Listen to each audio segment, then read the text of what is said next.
भाग 1। गांव की सच्चाई बहुत समय पहले की बात है। एक छोटे से गांव में एक साधारण किसान रामलाल रहता था। रामलाल ईमानदार, परिश्रमी और सरल व्यक्ति था। उसके पास ज्यादा संपत्ति नहीं थी, लेकिन जो भी थोड़ी जमीन और जानवर थे, उससे ही वह अपना और अपने परिवार का गुजारा करता था। उसका गांव बहुत शांतिपूर्ण था, लेकिन कुछ लोग थे जो केवल अपने लाभ के लिए झूठ बोलते और धोखा देते थे। रामलाल का पड़ोसी रघु गांव के सबसे धनी व्यक्तियों में से एक था। हालांकि उसकी संपत्ति सच्चाई और मेहनत से नहीं बनी थी, बल्कि उसने कई लोगों को धोखा देकर उसे अर्जित किया था। वह हमेशा नई नई योजनाएं बनाता कि किस तरह और अधिक धन कमाया जाए, चाहे इसके लिए उसे किसी भी हद तक जाना पड़े। भाग 2। अमीर बनने की लालसा। रघु ने एक दिन देखा कि रामलाल के खेत की मिट्टी बहुत उपजाऊ है और उसकी फसल हमेशा अच्छी होती है। रघु को जलन होने लगी और उसने सोचा कि अगर वह रामलाल के खेत को खरीद ले तो वह और अधिक अमीर बन सकता है। उसने रामलाल को धोखा देने का एक षड्यंत्र रचा। वह रामलाल के पास गया और बोला, भाई रामलाल, मुझे पता चला है कि तुम्हारी जमीन में कुछ छुपे हुए खजाने हैं। अगर तुम मुझे वह जमीन बेच दो तो मैं तुम्हें बहुत सारा पैसा दूंगा। रामलाल ईमानदार आदमी था। उसने कभी खजाने के बारे में नहीं सुना था और न ही वह लालची था।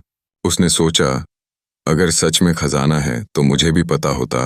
रामलाल ने विनम्रता से कहा, रघु भाई, मुझे अपनी जमीन बेचने का कोई इरादा नहीं है। मैं उसी जमीन से अपना और अपने परिवार का पालन पोषण करता हूं। रघु ने बहुत जोर डाला, लेकिन रामलाल नहीं माना। रघु ने सोचा, अगर मैं इस तरह से जमीन नहीं खरीद सकता तो मैं उसे धोखे से ले लूंगा। भाग 3। धोखा और सच्चाई का संघर्ष। कुछ दिनों बाद रघु ने एक योजना बनाई। उसने रात के समय रामलाल के खेत में जाकर वहां कुछ सोने के सिक्के गाड़ दिए। अगली सुबह वह गांव के प्रमुख और कुछ अन्य लोगों को लेकर रामलाल के खेत पर पहुंचा और कहा, देखो, मैंने कहा था ना कि यहाँ खजाना है। अब यह जमीन मेरी होनी चाहिए, क्योंकि मैंने पहले ही रामलाल से इसे खरीदने की बात कही थी। गांव के प्रमुख ने देखा कि सचमुच जमीन से सोने के सिक्के निकल रहे हैं। उन्होंने रामलाल से पूछा, क्या तुमने रघु को यह जमीन बेचने का वादा किया था? रामलाल ने सच्चाई से उत्तर दिया, नहीं, मैंने ऐसा कोई वादा नहीं किया। ये मेरी जमीन है और मैं इसे नहीं बेचना चाहता।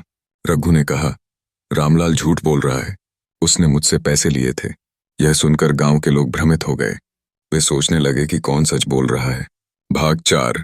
सच्चाई की जीत। रामलाल ने सोचा कि सच्चाई का पता लगाना चाहिए। उसने गांव के प्रमुख से निवेदन किया, आप इस जमीन की खुदाई कराएं।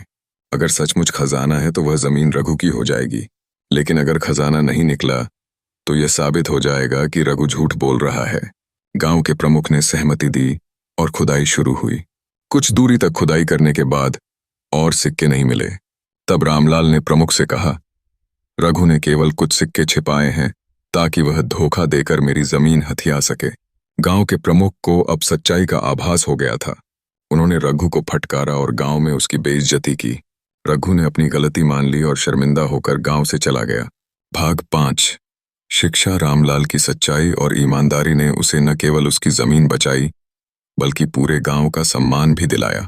रघु जैसे धोखेबाज लोग चाहे कितने भी चालाक क्यों न हो, आखिरकार उनकी झूठी चालें पकड़ी ही जाती हैं। इस कहानी से यह सीखने को मिलता है कि सच्चाई की हमेशा जीत होती है। भले ही समय कठिन हो, ईमानदार व्यक्ति अंत में विजयी होता है, जबकि झूठ बोलने वाले को कभी शांति नहीं मिलती। पे पर क्या है।